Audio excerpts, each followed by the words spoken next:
We've said it before, and we'll say it again. Welfare fraud is a serious problem. But Trump's solution isn't something any of us have seen before. Keep in mind, the solutions for solving welfare fraud are pretty much limited to finding and rooting out the cheaters. Reforming the system as a whole is much, much harder. So hard, in fact, that no politician has solved it yet. But I'm willing to bet a businessman could. And Trump just put forward a genius solution: charge retailers for accepting food stamps. It's not an expected solution, but it really works. MSN reports. The White House wants to charge retailers that accept food stamps. The Office of Management and Budget said the fee would be assessed when stores sign up and would require renewal after 5 years.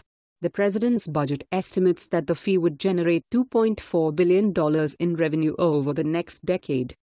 An OMB official described the fee as modest and reasonable, emphasizing that some large retailers redeem $1 billion or more in food stamp benefits each year. This really is something genius. Think about it. Stores that accept food stamps make a ton of money off the federal government, and ultimately the taxpayers. And if they're going to be making that money, shouldn't they be held responsible for making sure that every transaction is fair? And what better way to make sure that every transaction is fair than by charging stores for food stamp purchases? That way, freeloaders won't be allowed to buy booze and cigarettes with taxpayer funds. It's brilliant, businesslike, and common sense. Which means that some liberal somewhere is going to protest it. And they did.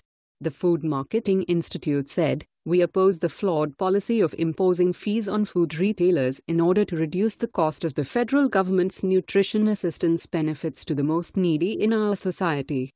I love everything about this. A lobbying group puts forth a vague and poorly worded sentence that says, in a nutshell, "I don't like what Trump is doing," without, of course, explaining exactly what is wrong with Trump's proposals. Because, take note, no one can pinpoint any holes in this policy. All they can do is make vague statements about how bad it is. That's the last gasps of a dying group of DC politicians, folks. Trump is changing DC. We should stand behind him. Share this on Facebook and Twitter and let us know what else you think. And don't forget to help support us by subscribing and joining us on Patreon by clicking on our Patreon link in the description box down below. Don't forget to check out our all-new website with much more content than on our YouTube channel. Let the world know your thoughts on this story. Zoot Feed helped contribute to this report.